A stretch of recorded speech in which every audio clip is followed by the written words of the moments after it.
Our Father and our God, we are thankful to you for all that you have done so far. And we are grateful that we have you as our Father. One of the greatest privileges we can ever have while we live, the privilege of hearing you addressing us, calling us sons and daughters, and telling us the direction to go. As we share together again to water the word that your servant has given, increase us in knowledge and understanding. In Jesus' name we pray. Amen. The man who preached to you basically is a prophetic teacher. He is able to decode the mind of God for a season and shares that. And even though a little bit of that area operates with me, I think basically my own is to help you lay as a wise master builder. Help you build, how do you adapt what he's talking about and make it workable in your life? Because you can understand what to expect, but if you don't know how to work it out, it doesn't work. If you know how to work the word will work. Do you understand what I'm saying?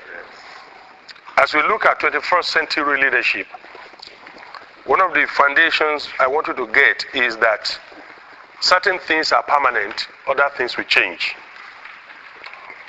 Certain things are permanent. There's nothing you can do about them. But some other things will change. Our generation goes in Ecclesiastes chapter 1 now. Ecclesiastes 1. I will read from verses 4 to 11. One generation goes and another generation comes, but the earth remains forever. The sun also rises and the sun goes down, and hastens to the place where it rises. The wind goes to the south and circles about to the north. It circles and continually, and on each circuit the wind returns again. You see, one of the laws of return is that everything will go back to its original state. It has to go back to where it comes from. Now, before I get into that, let's go on. All the rivers run into the sea, yet the sea is not full. To the place from which the rivers came, there they return again. Now, where did they come from? Where did the rivers come from? They came from the sea. Don't forget that the entire earth was without form and void, and darkness was on the face of the deep, and there was water and all that. And then God asked all the waters to be gathered one side to form the seas, and then let the dry ground appear. So every water took its source from there. And the Bible says when they all have flown and all that, at the end of the day, the summary of all waters is the sea. All right? The thing which has been, it says all things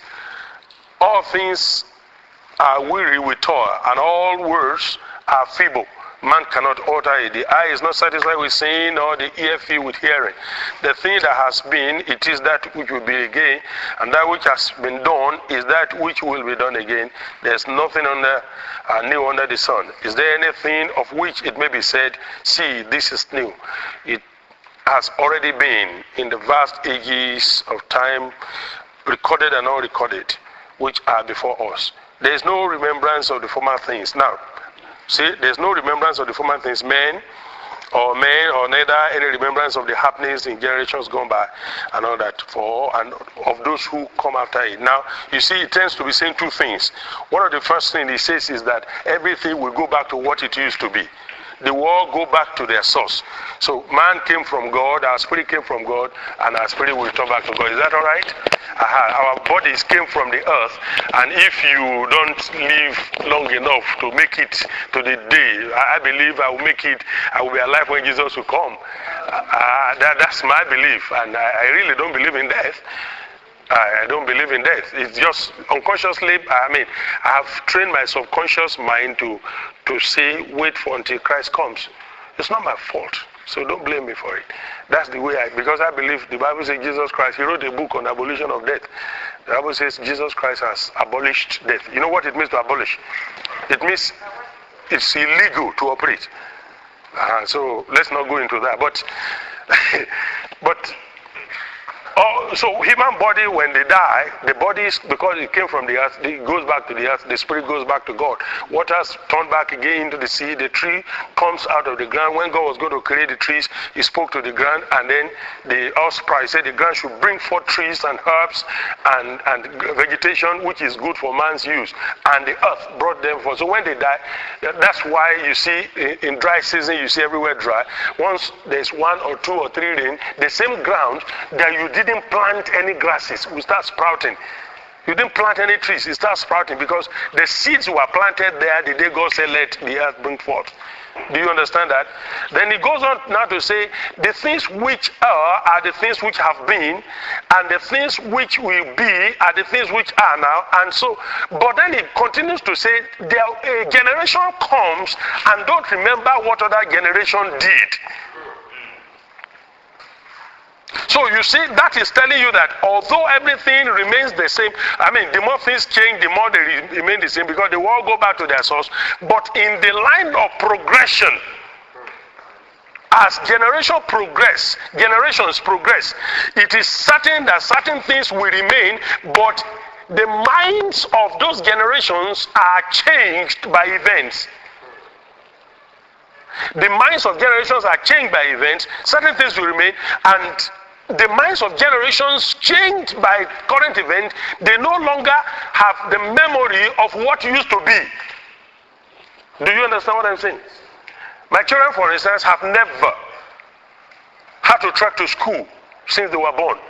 The eldest being 24. They have never trekked to school in their life. I took them to my village and I said, we're going to, when they were much younger, and I went with my wife, I went with my father, and we traveled to the place where we used to live when I was a child. And it was over 6 kilometers away, where we migrated to the current place where we are. And I told them, I said, children, this is where your daddy was born. This orange had always been here. This is where my daddy's house used to be. This is where we grew up. And I said, this is how we trek from that place. We come in, we go here, we go to school there. Because we're migrating there, so new schools were built there, and so we were trekking there 6 kilos in the morning. You go, then when you are coming back, you branch to the farm, work in the farm, and then carry loads and firewood, and then come back to this place in preparation for going back tomorrow.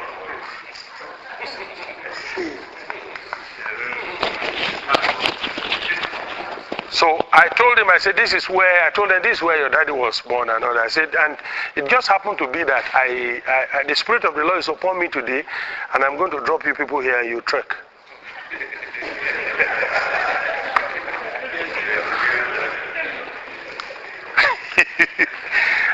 And I said, do you see that auntie? She's carrying some yams, she's carrying this. Okay, you carry this, you carry this, you carry this. I told my dad, enter the car, I told my enter. Catch you. Meet us over there. And I made sure they trekked that distance. Because they were still young, they were excited. When they got to the place, and they say, Daddy, we love you. Say, but you people were trying those days, so.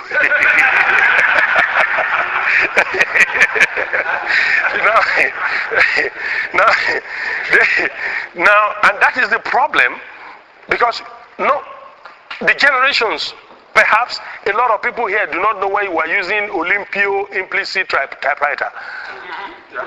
ASDEFE, A, the space bar, column K, you didn't know why we did that. because it's all look at computer here. Look at computer here.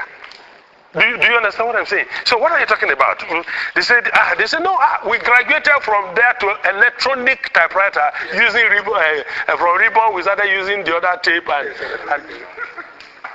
and then you say then you reverse the tape back, check to go and clean it up. Then the word processor. So you say that although man will return back, trees will return back, rivers will return back, a lot of things have changed.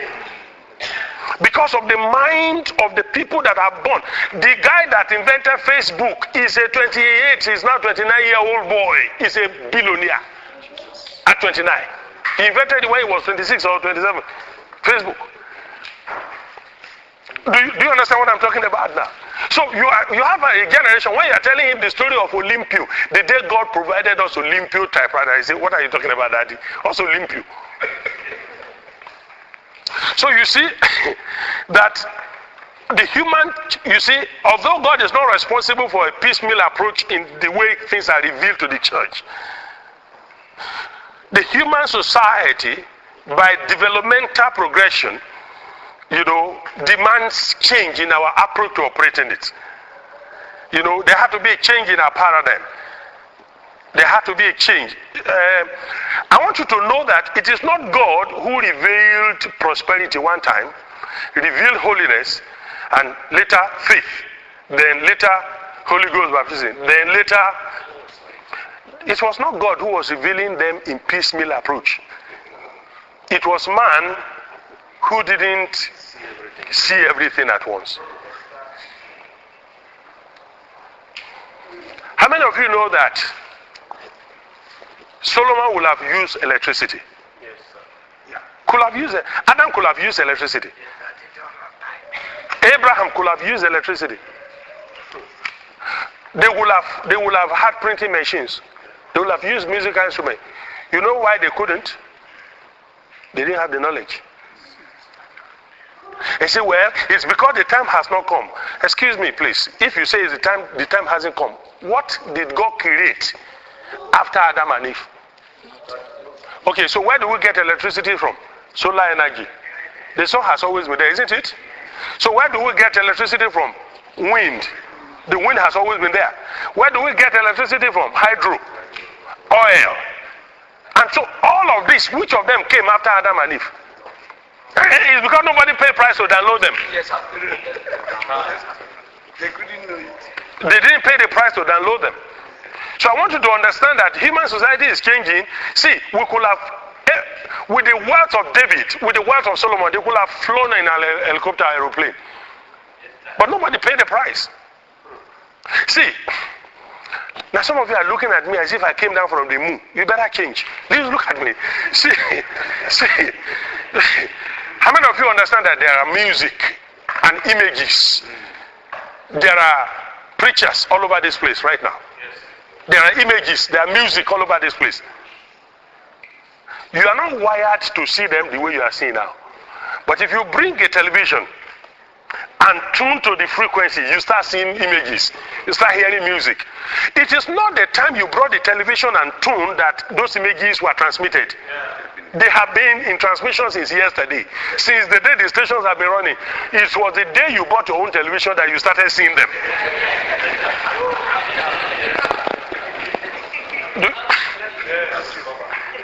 So for you to say that it's God that revealed prosperity and then after that he chose to reveal this, then later this, no, the revelations have always been there. The problem is somebody didn't pay the price to download them. So all that we are saying now, you have access to them. There's nothing we have more than you, except that we pay a certain small price to access these things, which some of you have not yet paid. Which if we pay, you'll be saying the same thing we're saying where we're saying it. Do you understand what I'm saying? So there had to be a change. The man that invented this paradigm shift is one professor who tried to illustrate to the students. And he brought out a diagram. And he said, what do you see? And then the students started saying it. Some of them said it was rabbit. And most of them said rabbit. But some other people said, it's not. This is a dog. Okay, come and look at it like this. Say a dog. And then they kept debating on that. And they said, okay, how many of you saw rabbit before? They saw that. Once somebody talked about a dog, they looked again and it looked like a dog. A change in paradigm. That one thing you are seeing, there are many ways of seeing it.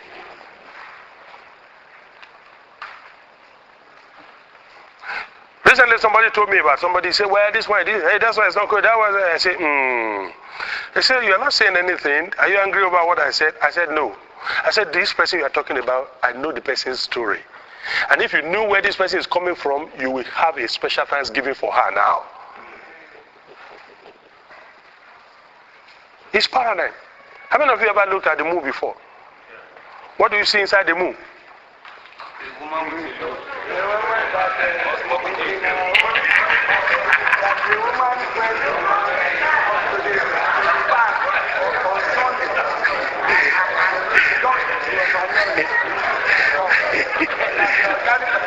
A woman carrying firewood. Okay, a woman with a baby that is making fire. Okay? A woman breaking firewood. Another person, a woman that is pounding. Is it the same sun? All of you are the same moon. All of you are diverse, dividing like this. See, you see, so how many of you understand this? That if this evening the sun comes out, I will say, Pastor, what did you say you saw? You say a woman that is breaking firewood.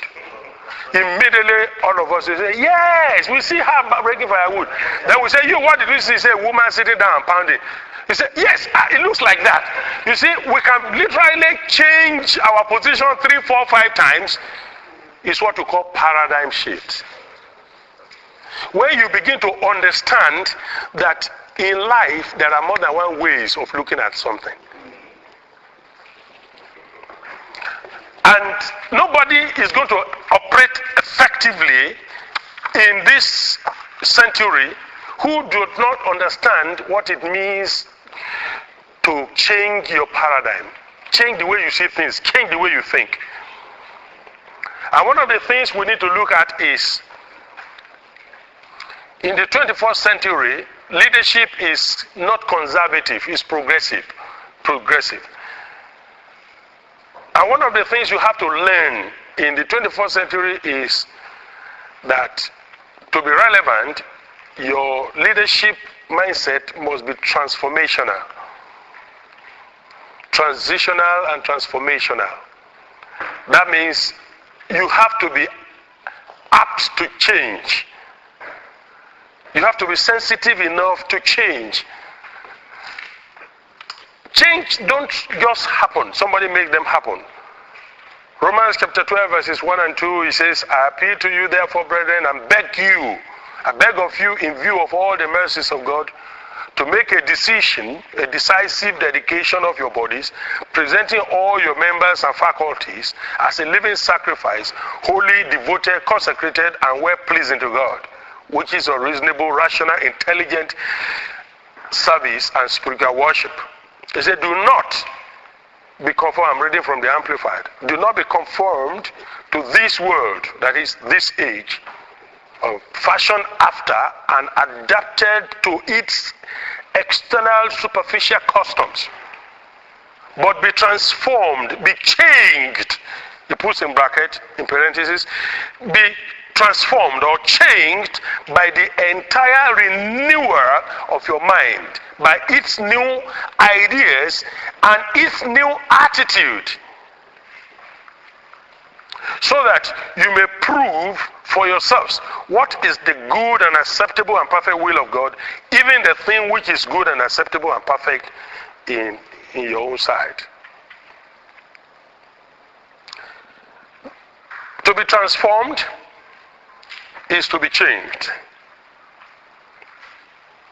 We need to explain the fact of the need, the fact of this transformation we're talking about, that is, be transformed, having your mind changed, because of what we call the variables and the constants. There are certain things that are constant, very constant, but there are other things that are variables. What variables means is that they change. It's like we say fixed expenditure and recurrent expenditure. You know, there's expenditures that at the end of every month the government had one of them is salaries. You just have to pay salaries. It's one of the things you budgeted for. Then your electricity bill, then your movement, a number of things that are fixed that you take for granted. These things already exist. But there are other things that are not fixed, that, you know, they do come up. Let's say this journey comes up, that journey comes up, or we have to organize this seminar, that were not planned for a number of other things that are just variables. But there are some that are constant. And In our relationship with God, the mistake we make very often is to assume that all there is to God and our lives and ministry is constant. And there's no variable. Everything is not constant. Some things are major variables. In Malachi chapter 3 verse 10, he says, I am the Lord, I change not. Therefore, you children of Jacob, you are not consumed. We even have a song, He is the Lord, He changeth not. And then we sing that until we take it to the extreme. So, on the one hand, we can say God does not change. On the other hand, we can say God does change. Or you don't know He changes? Hebrews chapter 1, from verses 10 to 12, he says, and further, you, Lord, did lay the foundation of the earth in the beginning, and the heavens are the works of your hands. And they will perish, but you will remain the same. And they say, but your years are the same. You see, this is why, again, I have a problem with, we're not trying to pull anything down, but look at the way we sing in the church. There's a song they sing today. They say, ancient of days, as old as... Now. Somebody didn't read his Bible before he wrote that song. Once you use the word old, you only determine old by having a beginning. So you define old as old is subjective. That means if I say this man is old, I see that he's 70 years old from the day he was born. But if I say he does not have beginning, then he cannot be old. Because there is no yardstick, there's no timeline on which you can measure his age. So how is that an intelligent song? Without even praying at all, you should not write that kind of song.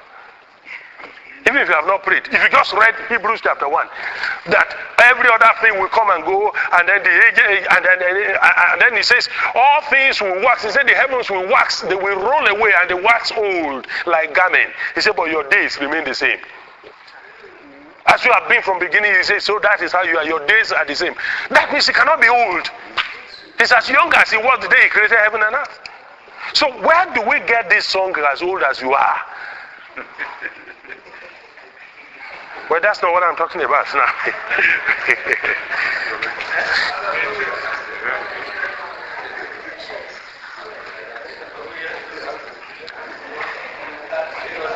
Sorry if I offend your theology. Hebrews chapter 1. Hebrews chapter 1 verses 1 and 2. In many separate revelations, each of which set forth a portion of the truth. And in different ways, God spoke of old to our forefathers.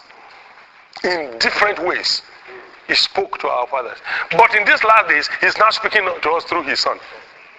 So, do you get what I'm talking about?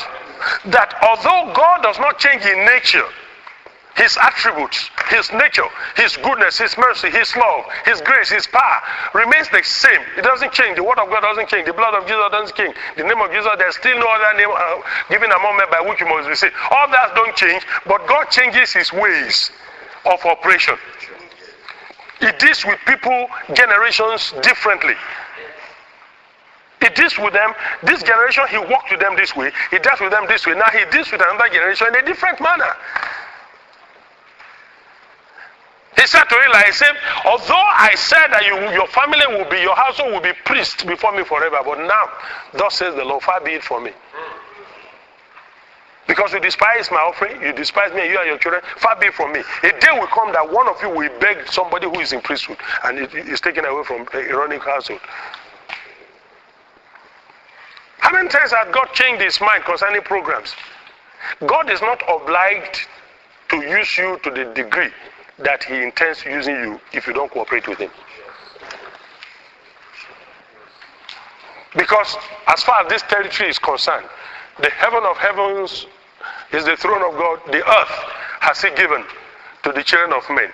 How you operate this earth tells us how you get, what kind of result you get. Amen. Therefore, if that is the case, you understand that although certain things don't change, certain things will change and in spite of you. Whether you accept it or not, whether you want it. Okay, just say to yourself, I won't use computer. And the whole world, just be looking for Olympio typewriter or electronic typewriter and see who will service it for you.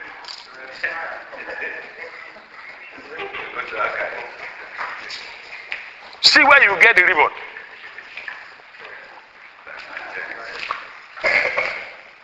Do you understand what I'm saying?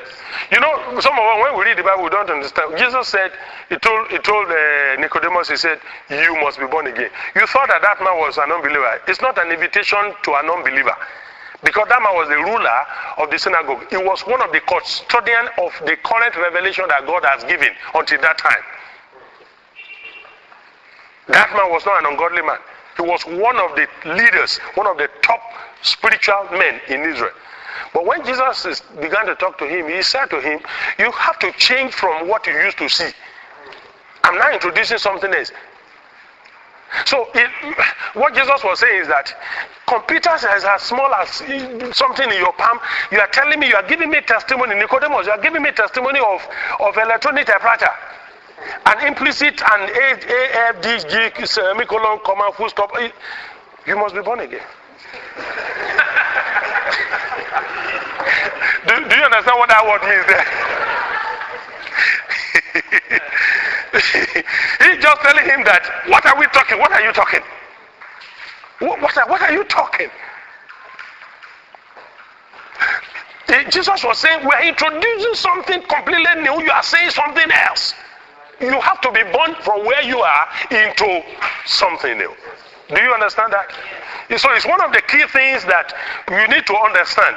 The need to change. The need to change. There are three things that are permanent in life. One of those things is change. Change is a permanent feature. Even permanent secretaries do retire.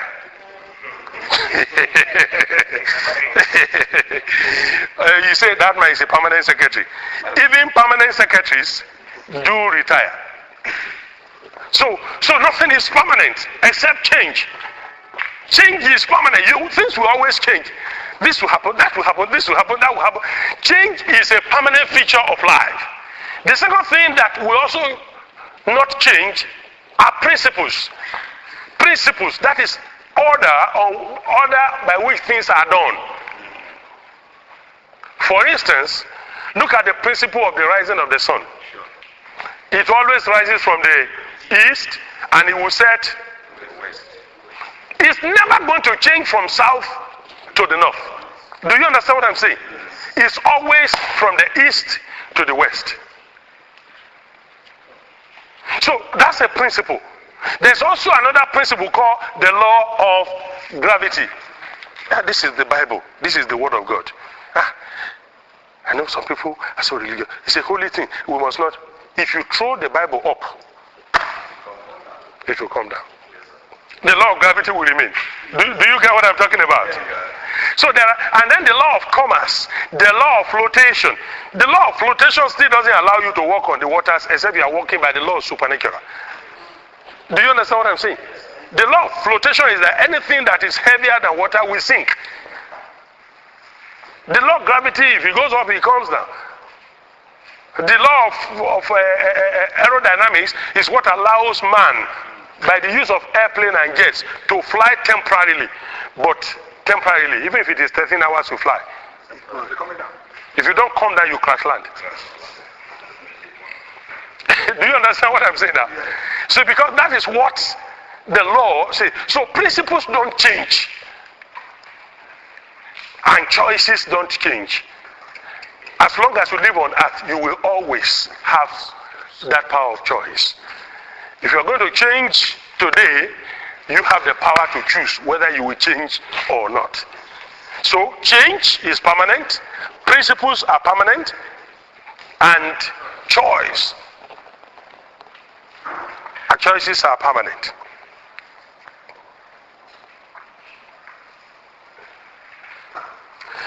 True change takes place when the teacher goes back to school. Amen.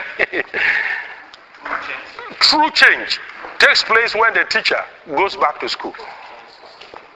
Let me give you an illustration. Do you know Jesus Christ being the teacher? Do you know how he came from heaven? Do you know that he had the answer to human problems, the sin problems? Jesus had answer for it, but he didn't understand the question. I know some of you say, come on now. Jesus didn't understand the question. The question of our problem was sin. He has never sinned before. And because he had never sinned before, he had to go back to school by coming to earth, live those 33 and a half years to understand the way we operate. He had to live in one of our fleshes, so be able to operate and understand, know what we are going through, go through our temptation and understand. That's why he talks about in Hebrews chapter 2, we do not have a high priest that is not touched with the feelings of our body. So he had to come down to school, though he had the answer ready, but he had to come and understand the question properly. And until that time, he still did not. Until he just adopted your sin and your troubles and all our problems. He took it and said, now I understand. And in that condition, death had power over him. Because if you have no sin, because the sting of death is always sin. So if you have no sin, then you cannot die. So it was not possible for Jesus to die without sin. The only thing that made him die was when he took our sins. Then death could access him. And a generation will come up to the point that their minds will become so pure, their minds will be so righteous, they will be so focused on God that sin will not be an issue in their lives. And that generation will defeat death.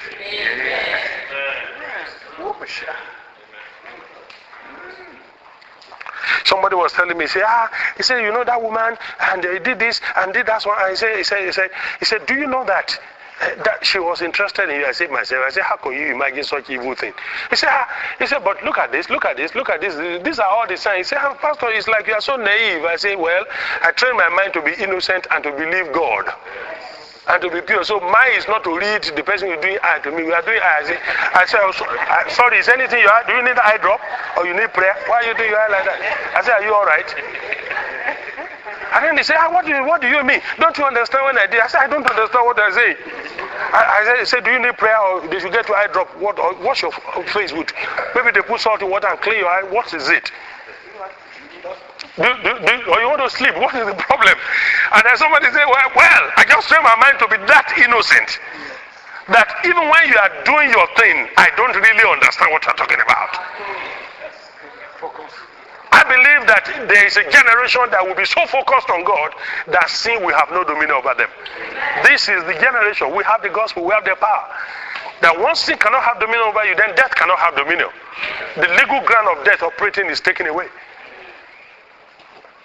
Amen. I don't know how I got to where I hope I just get something.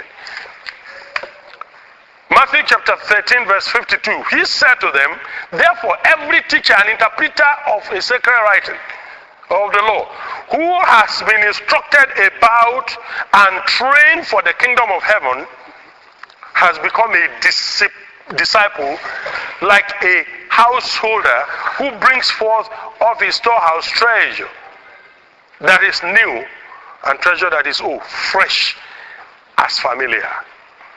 In other words, if the teacher of the law, who is a specialist, you see, I used to use this illustration a lot.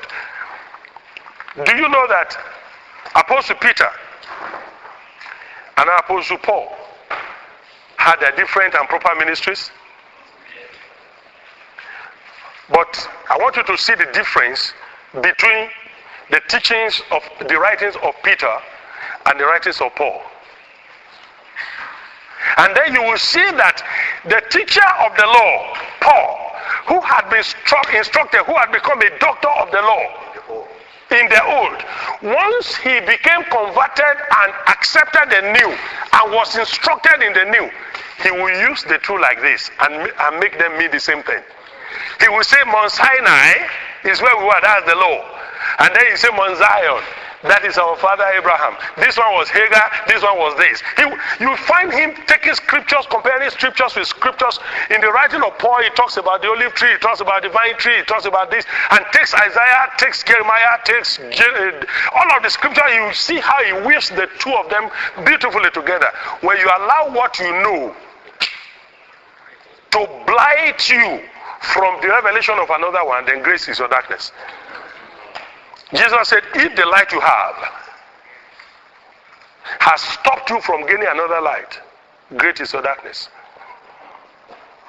How can you have light and that light become evil? When the light became evil, when you allow the light to become the center of your world, and instead of allowing the fresher light to come into you, you close yourself in and you are unwilling to change. How many of you drive in the night? When you are driving and the other man on the other side is coming on full light, what do you do? Why do you dim your light? The danger of that person blinded. If you use a full light, you can have head-on collision. But when you dim your light, he's able to pass. You're able to see where you are going. When the light of revelation or the things you have done in ministry, when you allow them to become an obstruction to you, you can have a head-on collision with God. Because the light you have becomes evil. If you don't dim that light and humble yourself and say, Lord, I don't know as I ought to. Whatever I know is a part of what there is to know. And then key into it and begin to say, Lord, I'm willing to change. I'm willing to change. Let me tell you this. Even corporations is one of the language today. Change. Paradigm shift. Why do you go to the bank and there's a small machine there and they say, we want your feedback. The currency you receive, is it good or neat or bad? Your services also punch yes or no. And we want a feedback. If you punch those things, at the end of every month, they always review them. Customer relations, they want to review so we can serve you better. They want feedback.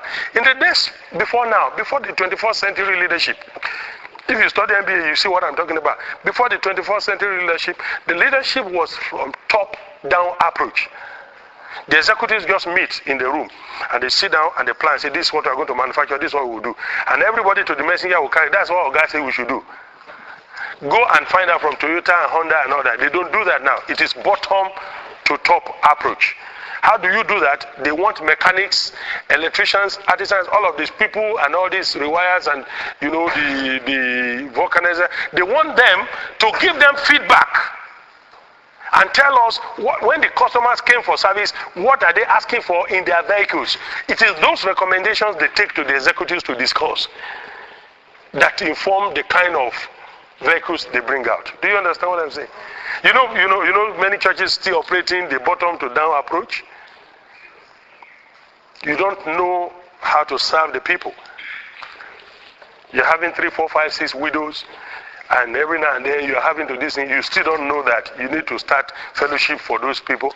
You don't know that you need to create something in your budget for the widows. You're having a 5, 3, 4, 5, 6, 7 orphans in your church. Nothing is telling you that you might need to create a scholarship scheme and let people be donating into it and invite people to come and donate to a scholarship fund to help people. The people tell you they need. Like you say as in physiotherapy, you say your pain is my guide. If I want to help him straighten this, and he say, wow, then I can say, don't worry, this is pain management. There's nothing like pain management. You are going to kill me with this pain, I will faint now. I would not, if he faints, I will have to find a way of resuscitating him. So the pain becomes a guide. How I need to handle that place. And the people you are ministering to, they are a guide to you about the decisions. Some of us are doing things that we have no business doing. You are copying people in Abuja, people in Lagos and that. They are ministering in an environment different from yours. Some of these people here, all they need is maybe just food, maybe some little things that these other guys, they are sophisticated. They can afford to say, come and touch my feet, they are anointed, come and touch my shoe to 5,000, 10,000, 50,000. Touch it now. If you touch my shoe with 30,000, you will walk and they could do all that rubbish. Because the people they are stealing government money to give them. You don't even have enough government here, enough government presence to.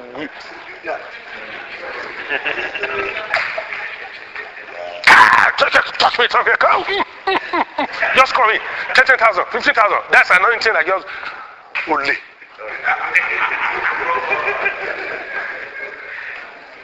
Handkerchief, 50 naira.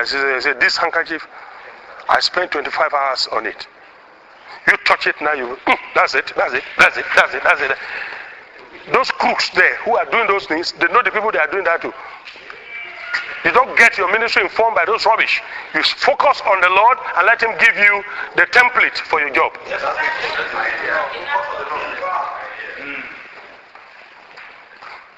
Because one of the greatest sickness we have in the body of Christ today is copycat. Let me tell you this. I think we're all here. I don't think there are two of us that look alike here.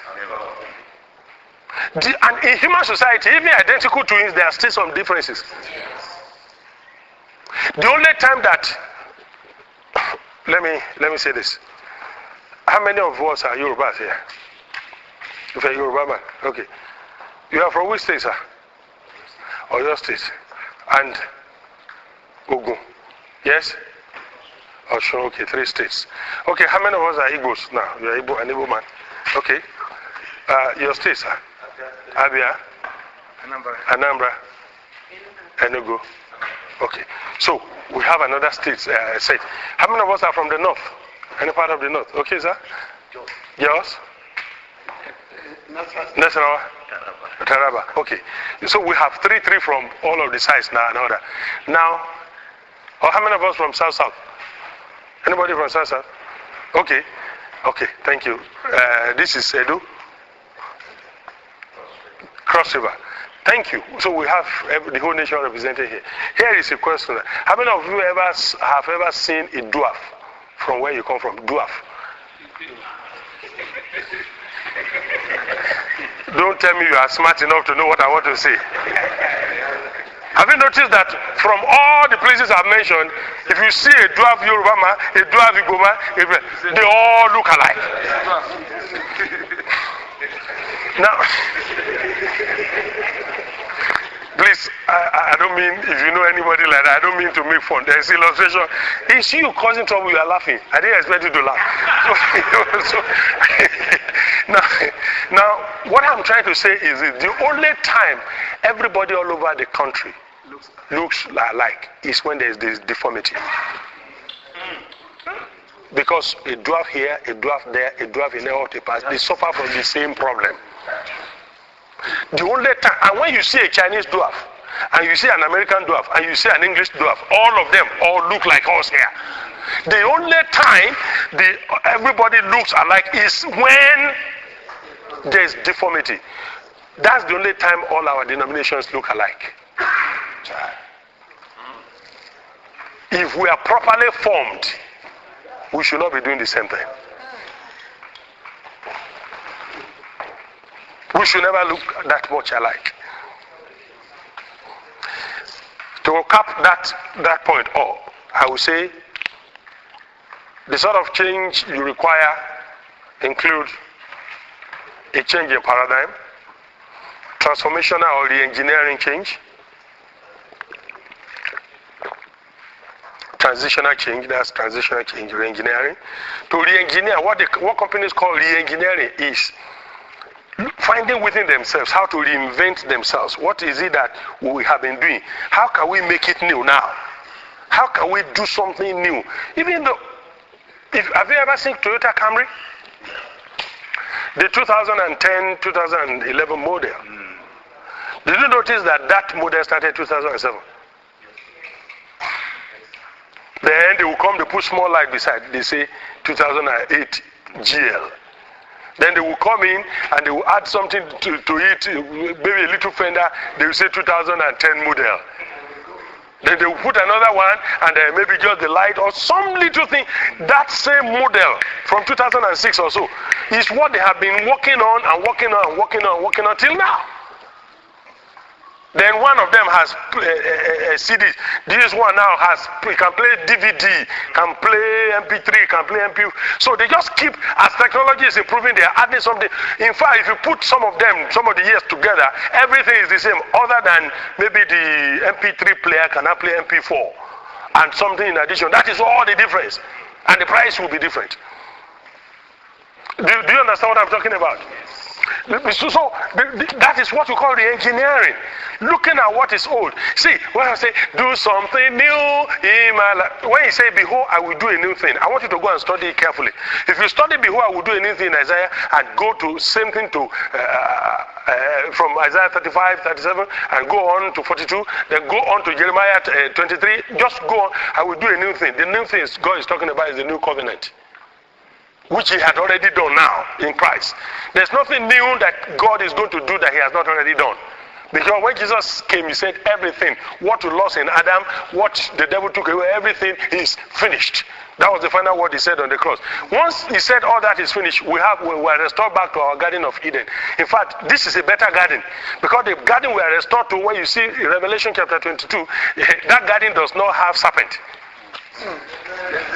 And it doesn't have tree of knowledge of good and evil. It's just the tree of life and the river of life.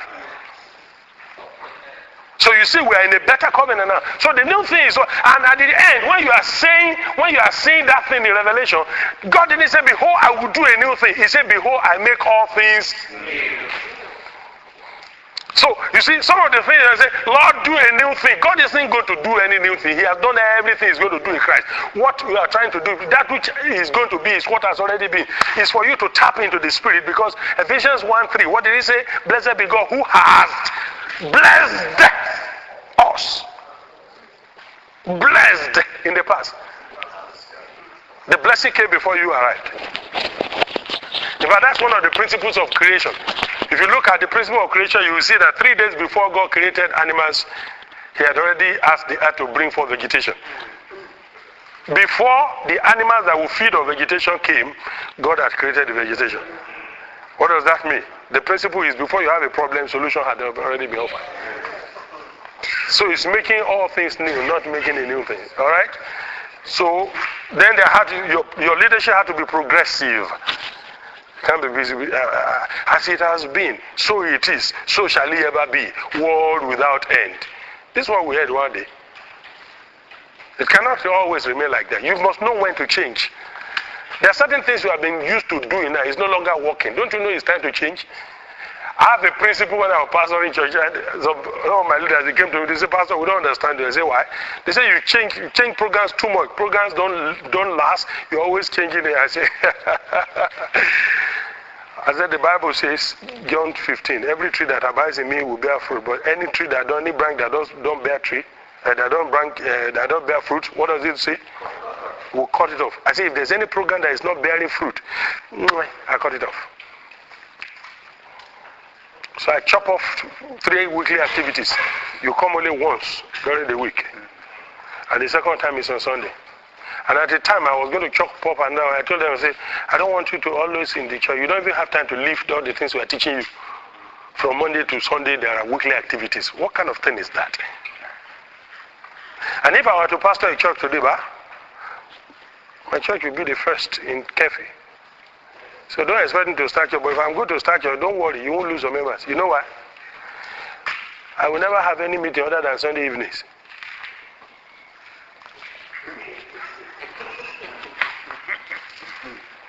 The only service you will ever see will be Sunday evenings. I will never have Sunday mornings. You know why?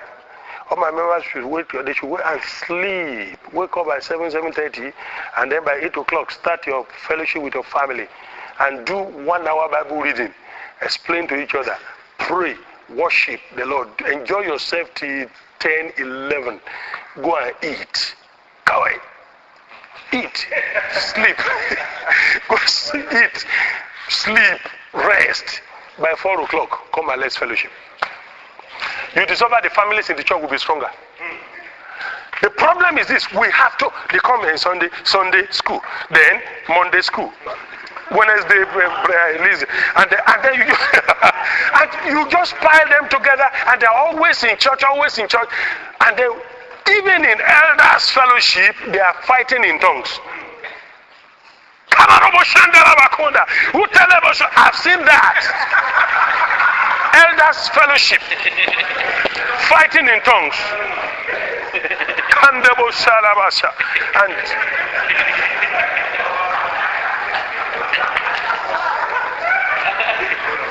don't have time to live the Christian life, to live the life of a disciple. They don't have time to fellowship with the Lord. It's all they say. Do you know an average person today? How do you know who a Christian is? No basis. He comes to church, he comes to regular weekly activities, then he gives his tithe and offering, then he is always faithful whenever we want to do building. These are the yardstick we use in measuring believers. There's no quality, there's no definition for the man on the inside. And so we determine their faithfulness to the Lord by how often they come to church. Whereas if they spend their private time, because go and read the New Testament carefully, spiritual growth in the New Testament was never in a public place, it was a private effort. Even when Saul wanted to join the early church, they said, not so fast, go. You that, is it not 2 weeks ago you took a letter where you say the Lord let him appear to you, go back first.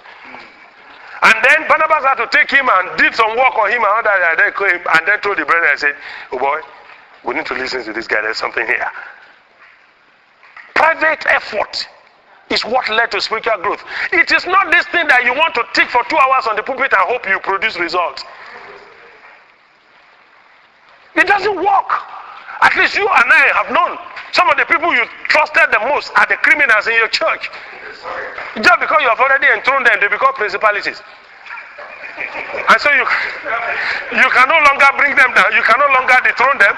You already said he is the senior elder in charge of the building project, and then he will come and give some money, and then he will tell lies to people so that they will bring money. And it's not difficult because if you remove him, he will carry half of your church away. So you have to, and they will call the wife say, hey, daddy, I don't know where we even get this daddy safe. Anyway, but they will say, hey, our father in the Lord say, do you know that my husband is having an affair? He says, sister, pray. The Lord will take care. Pray. You can't look him in the eye. Let him go and build his life. Because if any man be a leader in the house of God, he has to first of all be of good report of his own house, know how to gather here. You see, we have twisted God's order. That's why we're suffering what we're suffering today. We need to change. Who told you have to do Sunday school? Let this thing be done in their houses. And let every home, let every man be responsible. Let them start building. And you will see your people will grow. They will mature. Some time ago, we moved to an area, and then I told my children, okay, go and look for a fellowship around here. Then they went to one place, and I said, how did it go? They said, Daddy, our morning devotion is 1,000,000 times better than that. He said, the family morning devotion is 1,000,000 times better than that service. He said, those guys, I don't know why they're in church. They're not serious. And then they went to another one, they said, and then they went to one, they say, yeah, I think this one knows what he's doing. They were even just young children then. Not now that they're even old. Do you understand what I'm saying? Because as at that time, it is a rule till today in my house that everybody in a day, other than our family devotion, you must read 5 chapters of the Bible every day. It's still a rule in my house. Our last born is 20 already. It's a rule in our house. Everybody must finish the Bible every year. You have to finish your Bible every year. So by the time those guys are coming up, the guys are now very dangerous guys that they come to your church and say, they just say, you don't know where you're going. So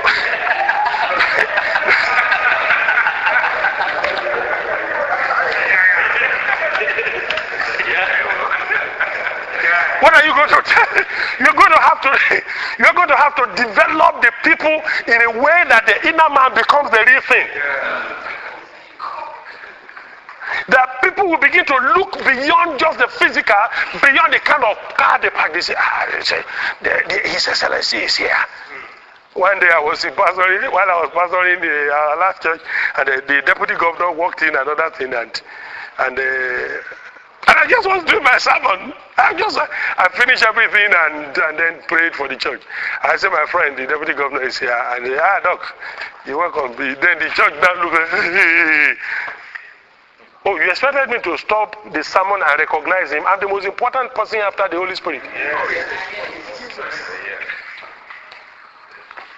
The Lord is what we came to, and I'm telling you about him. I didn't tell you anything about myself. Because if it's about me, then I need to write a biography and forget myself. Write my story and let you have that and stop talking about myself. Talk about the Lord. I'm talking about the Lord. I've got to stop. The same guy, he came around and knelt and said, pray for me. He made a vow to the church, 5,000 naira. He didn't fulfill it today. 5,000 naira, he has not fulfilled it today. When these two books were presented, he sent somebody there, he sent the representative, one doctor, and said that he should pledge 20,000. He's here to pay till today. Making 25,000. do you understand what I'm talking about? So some of these guys, let's stop respecting persons. Let's focus on the Lord. And change our approach to doing ministry. Let's change our approach. Let's focus on the Lord. It's one church I read about in England. They experienced revival. It was an Anglican church. The man didn't know the Bible just said, at the name of Jesus, every knee shall bow. He said, and I be lifted up, I will draw my. So he didn't know what he did. He didn't get the revelation. He just said, told the whole member this time, said, face this direction, say, Jesus is Lord. Jesus, you are Lord over this area of the church. Everything we do, Jesus, you are Lord. Say, okay, let's face it. Jesus, you are Lord. You are Lord, we give you, oh, your Lordship. Let's face the other. They were just doing that because he didn't know Jesus is your church. You are Lord. He didn't know unwittingly people were committing themselves. Before you know, revival broke out. Other people start to say, let us also do Jesus, you are Lord. No, it's the heart. It's the heart. It's not by following that pattern. It's the man didn't know what he's doing. He didn't know, but he just knew his heart is calling, Lord, come and be Lord over your church. But today, don't we have Lord bishops? Lord. My Lord bishop. When the Bible says, don't be Lord over God's heritage. You remember that guy in a church in Minana? Daddy, Peter. Oh, what is it? Daddy, I said, I want you, don't daddy me. Leave me alone. Don't call me that, don't daddy me. The Bible said, don't call any man here on earth your father. And I'm writing the material on that. You will know what it means when those materials come out. Because, in fact, in the context in which Jesus is talking about, he says, all you are brethren, because God doesn't have grandchildren. So there can't be a daddy between you and heavenly daddy. All of us are children of God. And the people that have right to say they are spiritual fathers are those who have begotten them in their ministry, in the Gospels. Through whom the lives of these people were transformed into focusing the law, and they were not to call them. They were to treat them as. That's a different thing. Today one small boy comes and say, our daddy is here. And then because he's coming to the pulpit, everybody will stand up. He don't share.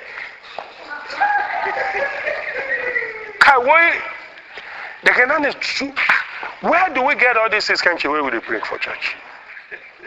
All this iskanchi that we're doing in church today. Why has the thing become all about us, not about him? Number 2, I don't know if I will get there. Where is my time? Okay. Number 2, I actually have 4 of them, and I don't know whether I will ever. Not today. I will finish the rest tomorrow. But I have 6 of them, but I will do only 2 or 3 during this time, and next time when we meet to continue. Number 2 is that our leadership must be collaborative. Network mindset must be with network mindset, networking, collaborative efforts. That means the other way of saying it is to be kingdom minded and non-denominational minded.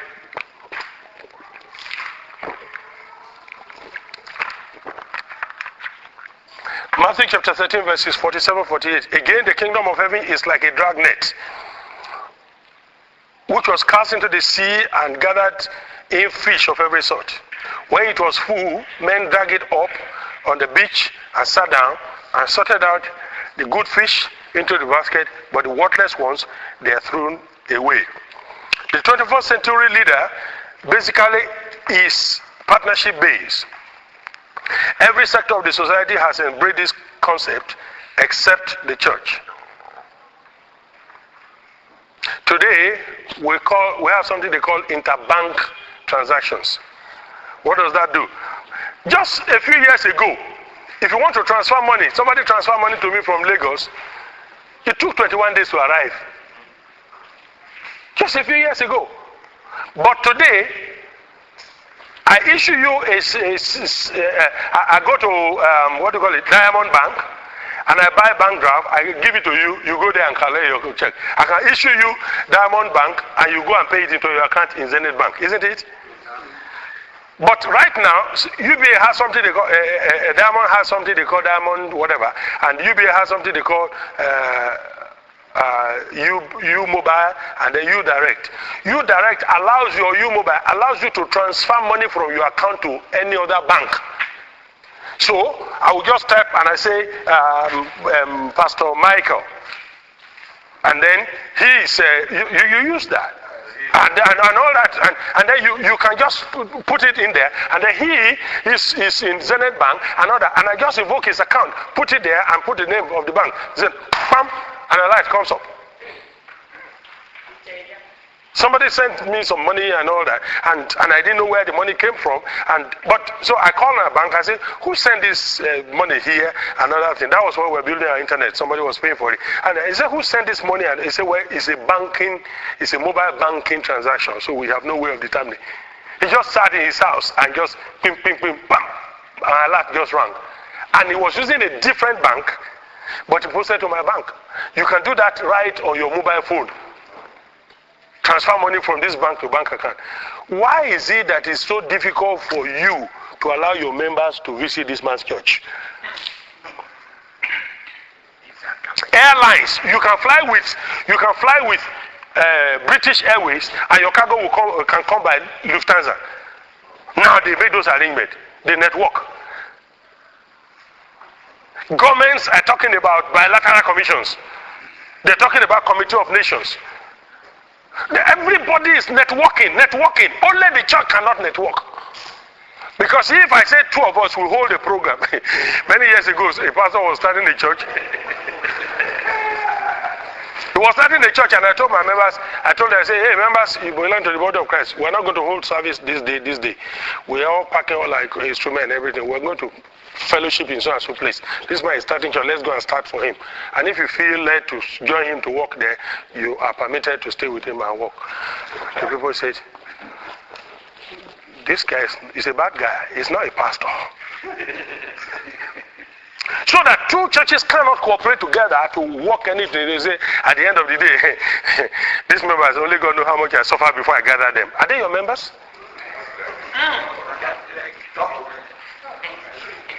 Did you die for them? Did you shed your blood for them? Were you crucified for them? So since when has it become your property?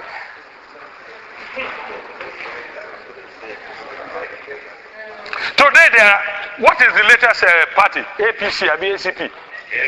That's funny, I say ACPC. No, APC. This man doesn't even know political party self. APC, Action Progressive, they just took one from all the names and all that. Up guys say the CPC and ACN say they are coming together and all that. They are forming a mega party. Just one meeting, there were 10 governors.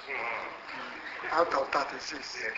Already in one meeting, they are made. And some people in PDP are threatening, I better keep a spot for me their way. If these people don't give me, they come there, they come. They are talking on two sides now. They are already wanting to sanction somebody that the person is playing double game. They are doing merger. Some churches need to merge, for God's sake. We need to have merge our efforts. Sometimes some of us are too small to be alone. We should merge. Some of us, we don't need to operate. We need to operate together. Somebody came to me and said, "What do you do?" I said, "Look, see, you are pastoring a church that is 10, 15. I already have over 100. Does it not make sense to you that the method I use could be useful to you? And then you now can learn the principles here and there." And other, I said, "Why don't you let this other person? I will give you 1 or 2 persons to help you to be able to do this." And then this one wants to hold the program. I took the hand by a chair. I said, "This is this one, so it's holding program. Let's try to attend. If God leads you to be able to help the work there, you can go." Now, people don't like living in those churches when the pastor is giving you go ahead. That's true. Go and check the men that are always, hey, I saw this text on your phone. Hey, hey, hey, hey. The men always, the pressure make them to go do those things. Some of us that our wives never ask. He says, woman, never ask.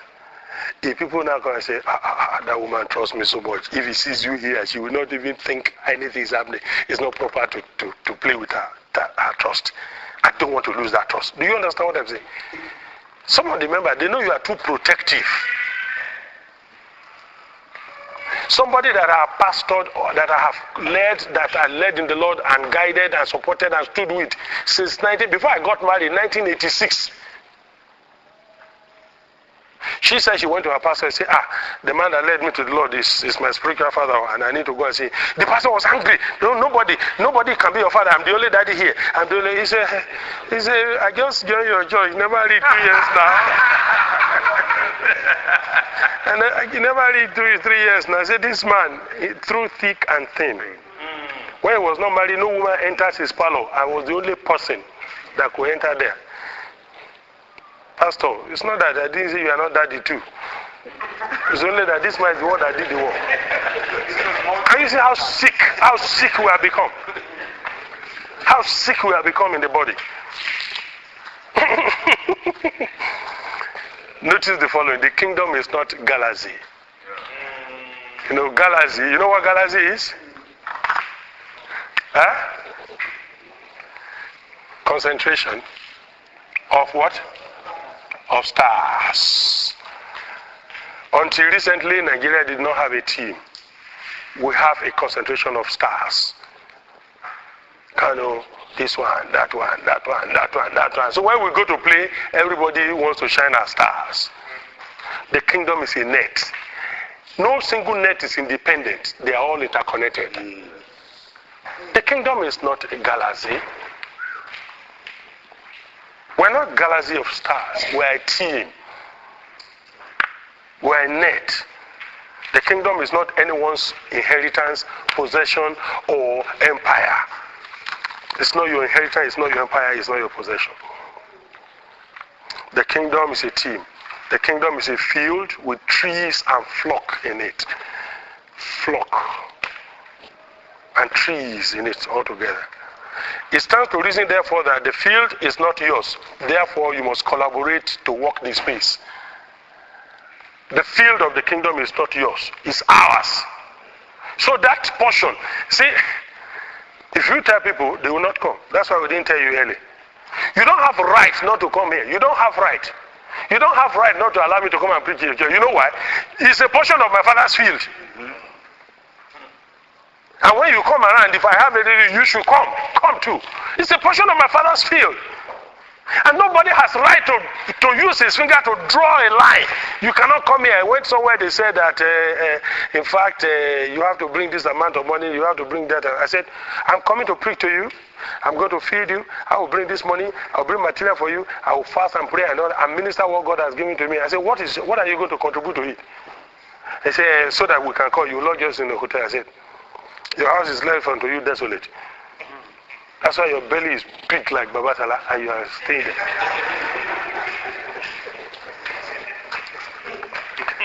No, but I mean, I don't know what the church has become. We just turn things all over the place. You stand there and say, if we're going to hold a meeting in this place, we have to charge him. Are you not ashamed that somebody bring all his resources and is getting those, and then he comes to pour on you, and you still have to ask him to give you money in order to be in the meeting, to get blessed? How can you ever be blessed like that? With that kind of attitude? How can you ever be blessed like that? The kingdom is not yours. It's ours. The field is not yours. We have to collaborate to work this place. You can't farm this land alone. The flock is not yours. Therefore, their primary allegiance must be to the Lord. I asked that book, in this book, Mercy Extended, I asked the question, and let me ask you here. How many of you pastors will be comfortable for the man that is supposed to lead prayer Sunday morning or take the announcement by 9 o'clock? If you woke up by 6 o'clock and said, excuse me, sir, I will not be able to come to sir. He said, what happened? He said, why? And he said, no, my family will be coming. I woke up this morning and the Lord told me to be on my knee till 12 o'clock to wait upon him. How many of you sincerely will not be angry? That was the one among all of us. Brother, we put you on roster since the day the heaven and earth was created. And you knew it, and you are not telling me the Lord said so. Okay, so we didn't pray. The Lord did not know that you have assignment in his house. Excuse me. If Jesus is the head, I thought every member of the body has access to the head. Why do you want to be the neck between the head and stop the flow of Jesus and say that they have to take instruction from you? I don't mean that you should be rebellious. I don't mean people should be rebellious. What I'm just saying is that if the Lord gives an instruction to a person that is contrary to your own fleshly instruction, they should be at liberty to say, yes, Lord. Because this flock doesn't belong to you. It says, Acts chapter 20. And then Paul began to talk to them. He said, take it to yourself and to the flock. Over the week, the Holy Ghost has made you overseers. You are just to oversee. You are not to possess them. You are not to possess them. You are to oversee. He said to feed the flock of God, which is purchased with his own blood. Not your blood. So they are not your members. When I left the church, I was sorry with that, and I came to this thing. Somebody came to me and said, excuse me, sir, I went to your church. I said, it's not my church. He said, no, I mean your church in this thing. I saw your pastor. I said, it's not my pastor. I said, it's not my church. He said, I said, look, Mr. Man, you are talking to the wrong person. I said, I'm not a wizard. I cannot be in Abuja and control the church in Mina. The church in Mina is independent of me. They have a pastor. They have leaders there. If the leaders cannot take the decision concerning their local church, and they've been with me all this year, they know what we live in, they know where we stand and all that. If they can't take the right decision and they're waiting for me, I'm sorry, they are a disappointment to themselves and to God. It's well with you, sir. God bless you and support your crusade. Bye-bye. The churches that relate with me, they know. I don't be winch. I cannot control you from anywhere.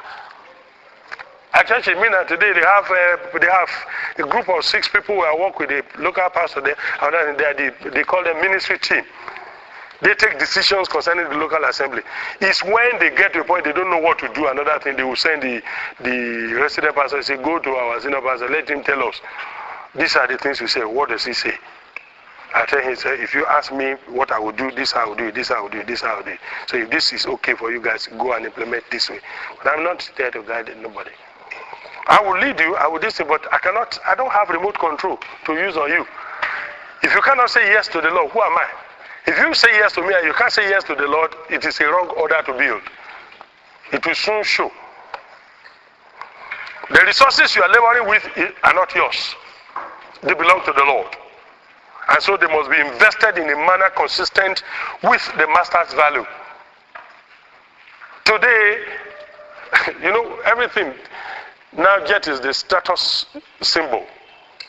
Before this time, Sunday service, pastor, you're going to service on Sunday. Then you buy 2 limos or 1 limo and long cars, and MOG1, MOG2, MOG3, MOG4. You are going to a sermon of 1.5 hours. Are you sick? And then you come on and then they came up. Who wants to kill you? Enemies. And honestly, if you just enter one taxi and you go, nobody will kidnap you. It's because they see that you live in such luxury that the day they see you, catch you, go to urinate, they will kidnap you. But if you just walk about quietly, nobody knows. I can tell you, men of God who operate like that. I don't know, times that they will have come in, people will come in and they say, we want to see pastor, and my secretary and other people will be there, and they will sit and say, hope no problem. You say, I want to see pastor. What do you mean? I say, I'm sorry, don't be angry. It's because if you see pastor, he's going to ask us who the person is, where you come from. These things are the things that we want to know before we see him. I will let you see him, but why don't you just tell us? And they will do, and the people there will be. And then we just chat and I said, okay, enter his office. He will come and see now. I will let him know. And then after he has sat down for about a minute or so, he will come and say, yes. He say, are you the pastor?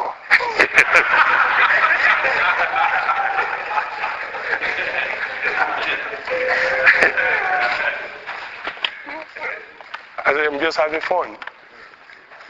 It's interesting to sit down with your people and they don't recognize you. I like that. I like that. Do you understand what I'm saying? I remember one day Pastor Tunde Bakari did something like that. He was sitting at his gate post with the security people. And somebody came and then he said, excuse me, I want to see the pastor. And he was there. So he said, okay, from where? He said, what do you want to know? I said, I want to see the pastor. I have a special message for you. He said, no, we're not saying you won't see him now. We just want your identity. We want to so you will know. He said, you see, this is the problem with you people. All you gate men, you want to act important. And blasted everybody. He was just drinking Coke. He was drinking Coke. You know, he's a very small stature guy. He was just drinking Coke with them. He said, you should not be angry now. We should not be, I beg. Somebody, okay, you see. So he left. Yeah, I went back to the madam. And then the madam called because they want to supply furniture. The madam called and said, I sent my guy as a promise. He said that your people there are lying. He said it's not true. He came here. I was at the gate. And we asked him where he's coming from. He told the guy he came by and said, I'm sorry, sir. You see, if you truly understand that it's not about you, it's about the law, honor will come to you. Andrew Womack had an experience. I'm sorry I had to take all this. Andrew Womack had an experience. He was leading a Bible study in a place, another thing. They abused them. They said they used to give people drugs. They say all kind of evil. And in the full gospel he was attending a particular chapter. And they said all manner of evil against him. They said they must not allow him to enter there. They must not allow him to preach. He will come in. He will sit down there. He was come. All of a sudden they say one guy who oversees, one of their top men who oversees about 6-7 states in the U.S. Was coming around. They did advertisement and that thing. So the moment the guy came in and I say, oh, we are blessed tonight. I see Brother Andrew Womack somewhere here. He said, you are blessed that this man enters this chapter. That guy.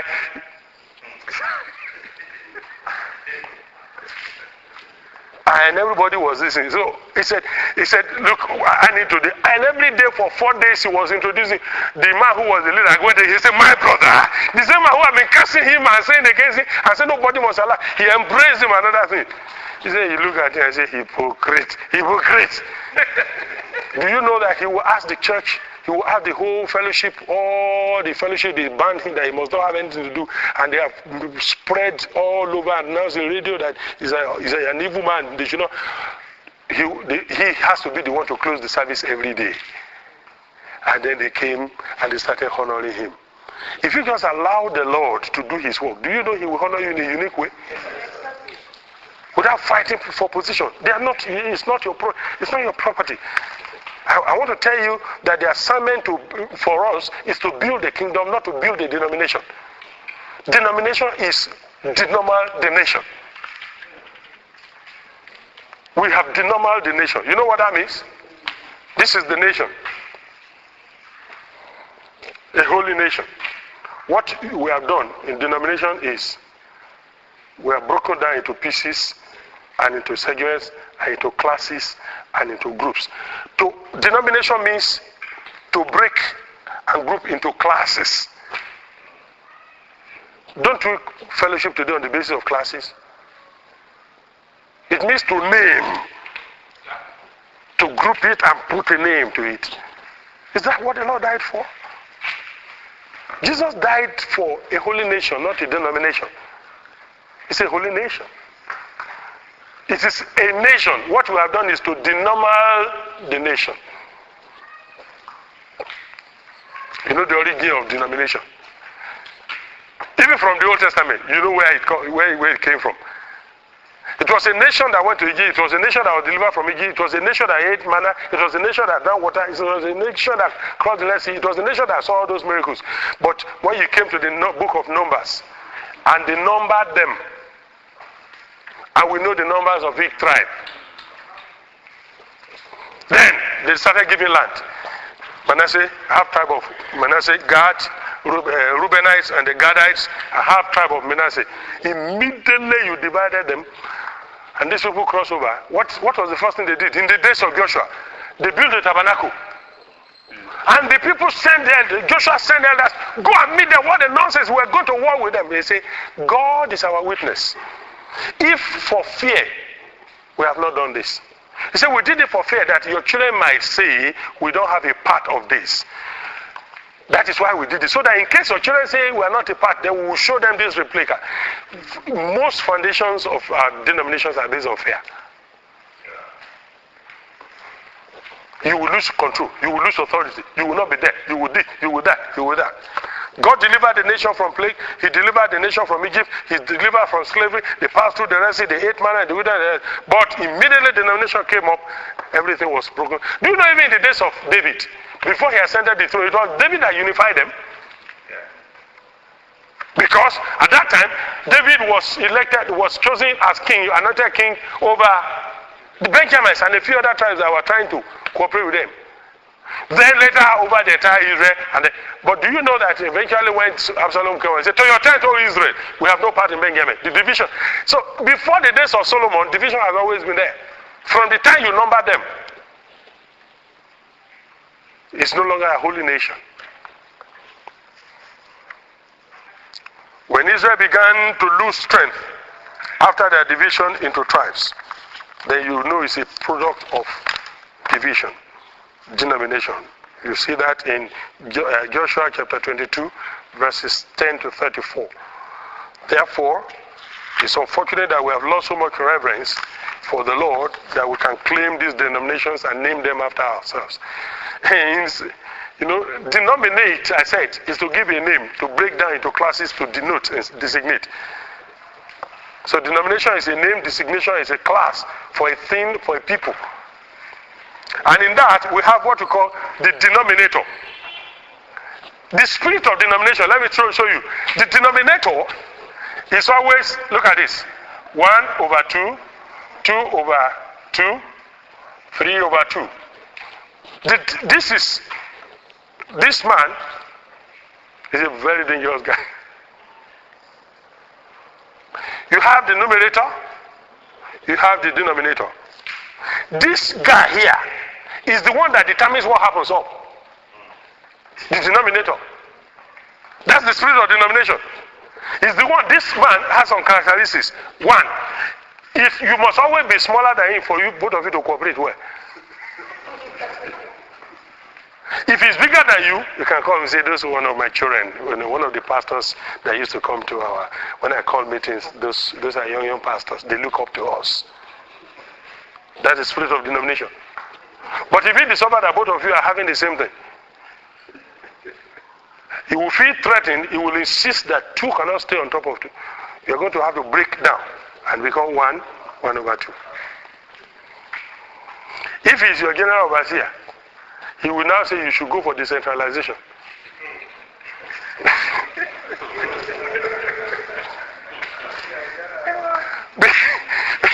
Kefi 1 and Kefi 2 of Apostolic Church of God Ministry. Because you are now rubbing shoulders. Headquarters is 200, you are 200.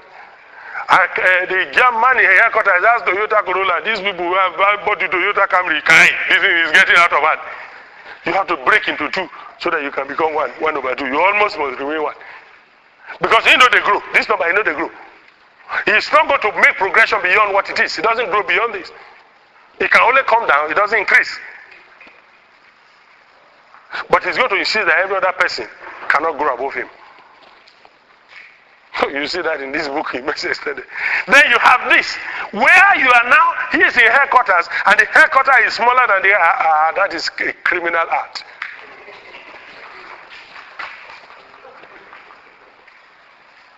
This gives you this. This one will just turn and become one whole number. If you say, no, we can cooperate together and work. But now that you are bigger than this thing, you have to break down, or you are going for decentralization, or they will transfer you to somewhere else, break the place into 2. Do you understand what I'm talking about? My question is, how long are we going to do all this? When are we going to cooperate together? That ERCC is organizing a program and pastors will close their services during the week and say, we want to join this program to be successful. You say, Pastor, you are organizing a program, I will donate 5,000 or 20,000. I will help you print the handbills. The last church I pastored, I had missionary organizations on my payroll that their staff, I was paying them at the end of the month. They will come to our church and collect their salary at the end of the month, and they are working for somewhere else. Let me ask you now, a little checklist. Do you have any ministry you are sowing any seed into? Any other church apart from your church? That on a monthly basis, these people are on your giving row. That every month you know that you have to drop something for them. It's time we start networking. The person wants to do a thing, you say, come over to me, just come. How much is it to print your handbill? 15,000. Okay, I'll pay 20,000 to it to do that program. I knew this man of God through a friend, a mutual friend of ours. I've been going to Kano to preach for him. One bishop friend of ours. And then he went to him, he said, sir, give me a guest speaker for the convention I want to hold. You see how he works. That one asked him, do you want big name or you want substance? Beautiful. He said, I want substance. He said, I have somebody who can do that job. Then they called me. I said, Bishop, no, he wasn't a bishop there. Reverend, and all that. And he said, can you give me a date in doing this and this and check your calendar and give me? I said, if it is you, I'll give it to you. He said, okay, please talk to this man of God. That's how I spoke to him. When are we going to get to the point where this man cannot be sinking where you are? Yeah. That he cannot sink. When are we going to get to the point you say, Pastor, I know your members are few and I know what it is to go through this. But for the next 9 months, I will pay 5,000 naira to you every month to support you. Or I will give you this amount to support you personally, not to your church, personally for your family till 9 months' time. When are you going to say, your first son, in the next 2 years or 3 years, our church will pay for a scholarship so you can focus. But we'll do that for 3 years so that you can focus on this work and let the work grow. You thought your own work will suffer if you do that. God will make happen for you what will make happen to others. It's unfortunate that pastors who preach giving the most are the most stingy people I've ever met. Pastors preach humility, they are the proudest people you ever meet. They preach love, they hate, they're as mean as snakes. They hate each other. We preach, don't talk against them. Maybe I don't talk against my anointed one, but they gossip each other. It's time we collaborate.